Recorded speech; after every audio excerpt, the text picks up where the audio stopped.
എല്ലാവർക്കും news first മലയാളത്തിന്റെ പുതിയ വീഡിയോയിലേക്ക് സ്വാഗതം. ക്രിക്കറ്റ് ലോകത്തെ ഏറ്റവും പുതിയ വാർത്തകൾ ആദ്യമേ അറിയാൻ ഈ ചാനൽ മറക്കാതെ സബ്സ്ക്രൈബ് ചെയ്യുക. ലോകമെമ്പാടുമുള്ള കോടിക്കണക്കിന് ഇന്ത്യക്കാർ നെഞ്ചിടിപ്പോടെ കാത്തിരുന്ന ആ ചരിത്ര നിമിഷം ചെന്നൈയിലെ എം.എ. ചിദംബരം സ്റ്റേഡിയത്തിൽ ഇതാ വന്നെത്തിയിരിക്കുന്നു. 2020 ലോകകപ്പിലെ ഏറ്റവും നിർണായകമായ ഇന്ത്യ-സിംബാബ്വെ മഹാപോരാട്ടം ആരംഭിക്കാൻ ഇനി നിമിഷങ്ങൾ മാത്രമാണ് ബാക്കിയുള്ളത്. സ്റ്റേഡിയത്തിനു ചുറ്റും പാറിപ്പറക്കുന്ന കൂറ്റൻ ത്രിവർണ പതാകകളും ആകാശമുട്ടെ മുഴങ്ങിക്കേൾക്കുന്ന ഇന്ത്യ ഇന്ത്യ എന്ന ആരവങ്ങളും കാണികളുടെ സിരകളിൽ ആവേശം ഇരട്ടിപ്പിക്കുകയാണ്.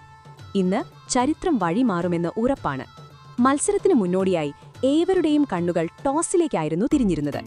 ഇതിഹാസ താരം രവിശാസ്ത്രിയുടെ ഗാംഭീര്യമുള്ള ശബ്ദം മൈതാനത്ത് മുഴങ്ങിയപ്പോൾ ഇരു ടീമുകളുടെയും ക്യാപ്റ്റന്മാരും ആയിരക്കണക്കിന് കാണികളും ശ്വാസമടക്കി പിടിച്ചാണ് ആ നിമിഷം നോക്കിക്കണ്ടത്.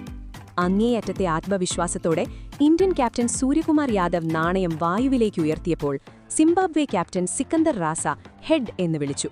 എന്നാൽ ഭാഗ്യദേവത ഇത്തവണ പൂർണ്ണമായും ഇന്ത്യയ്ക്കൊപ്പമായിരുന്നു. നാണയം ടെയിലിൽ വീണു. ടോസ് നേടിയ സൂര്യകുമാർ യാദവ് തെല്ലും മടിക്കാതെ ആദ്യം ബാറ്റിംഗ് ചെയ്യാൻ തീരുമാനിച്ചു. മികച്ച കാലാവസ്ഥയും ബാറ്റിംഗിന് അനുകൂലമായ പിച്ചും പരമാവധി പ്രയോജനപ്പെടുത്തി ഒരു കൂറ്റൻ സ്കോർ പടുത്തുയർത്തി സിംബാബ്വെയെ തുടക്കത്തിൽ തന്നെ ശ്വാസം മുട്ടിക്കുക എന്നതാണ് തന്റെ തന്ത്രമെന്ന് അദ്ദേഹം വ്യക്തമാക്കി. ടോസ് ലഭിച്ചിരുന്നെങ്കിൽ താനും ബാറ്റിംഗ് തന്നെ തിരഞ്ഞെടുക്കുമായിരുന്നുവെന്ന് സിംബാബ്വെ ക്യാപ്റ്റനും സമ്മതിച്ചു. എന്നാൽ ഇതിനുശേഷമാണ് ലോകത്തെ മുഴുവൻ, പ്രത്യേകിച്ച് സിംബാബ്വെ ക്യാമ്പിനെ ഒന്നടങ്കം നടുക്കിയ ആ വമ്പൻ പ്രഖ്യാപനം സൂര്യകുമാർ നടത്തിയത്. പ്ലേയിംഗ് 11-ൽ ആരും പ്രതീക്ഷിക്കാത്ത ആവേശകരമായ മാറ്റങ്ങളാണ് ഇന്ത്യ വരുത്തിയിരിക്കുന്നത്. ഫോമിലല്ലാത്ത അഭിഷേക് ശർമ്മയെ ടീമിൽ നിന്ന് പുറത്താക്കി പകരം മലയാളി ആരാധകരുടെ സിരകളിൽ ആവേശം നിറച്ചുകൊണ്ട് T20 ഫോമാറ്റിലെ ഏറ്റവും അപകടകാരിയായ ബാറ്റർമാരിൽ ഒരാളായ മലയാളികളുടെ സ്വന്തം സഞ്ജു സാംസനെ പ്ലേയിംഗ് 11-ൽ ഉൾപ്പെടുത്തിയിരിക്കുകയാണ്. സഞ്ജുവിന്റെ പേര് പ്രഖ്യാപിച്ചപ്പോൾ സ്റ്റേഡിയം ഒന്നടങ്കം ഇളകിമറിയുകയായിരുന്നു. സിംബാബ്വെ ബൌളർമാരെ യാതൊരു ദയയുമില്ലാതെ അടിച്ചു പറത്താൻ കെടുക്കുള്ള സഞ്ജുവിന്റെ വരവോടെ സിംബാബ്വെ ക്യാമ്പ് ശരിക്കും ഭയന്ന് വിറച്ചിരിക്കുകയാണ്. സഞ്ജുവിന്റെ തകർപ്പൻ ഷോട്ടുകളും മാച്ച് വിന്നിംഗ് ഇന്നിംഗ്സുകളും ഈ പിച്ചിൽ ഇന്ത്യക്ക് എത്രത്തോളം വലിയ മുൻതൂക്കം നൽകുമെന്ന് പറയേണ്ടതില്ലല്ലോ. ഇഷാൻ കിഷനൊപ്പം സഞ്ജു സാംസൺ ഓപ്പണിംഗിൽ ഇറങ്ങുമ്പോൾ തീ പാറുമെന്നുറപ്പാണ്. 3-ാം നമ്പറിൽ യുവതാരം തിലക് വർമ്മയും 4-ാമനായി ക്യാപ്റ്റൻ സൂര്യകുമാർ യാദവും കളത്തിലിറങ്ങും.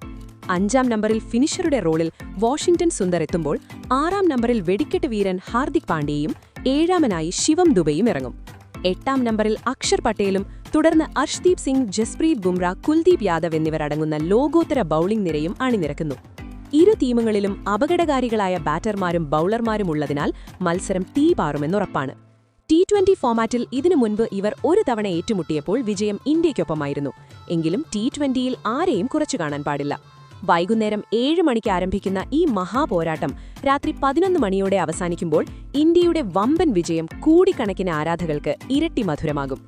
ഡിസ്നി പ്ലസ് ഹോട്ട്സ്റ്റാറിലൂടെ മൊബൈലിലും സ്റ്റാർ സ്പോർട്സ് നെറ്റ്വർക്കിലൂടെ ഹൈ ഡെഫിനിഷനിൽ ടിവിയിലും നിങ്ങൾക്ക് ഈ ആവേശം തത്സമയം കാണാം. ഇനി ഏറ്റവും നിർണായകമായൊരു കാര്യം പറയാം. എന്റെ കഴിഞ്ഞ വീഡിയോകളിൽ ഞാൻ വളരെ വ്യക്തമായി പറഞ്ഞിരുന്ന ഒരു കാര്യമുണ്ട്. അഹമ്മദാബാദിലെ പിച്ചിൽ ടോസ് എത്രത്തോളം നിർണായകമാണെന്ന്. അവിടെ ചേസ് ചെയ്യുന്ന ടീമുകൾ ജയിക്കുന്നില്ല. കഴിഞ്ഞ മത്സരത്തിൽ ദക്ഷിണാഫ്രിക്കയും ഇതുതന്നെയാണ് ചെയ്തത്.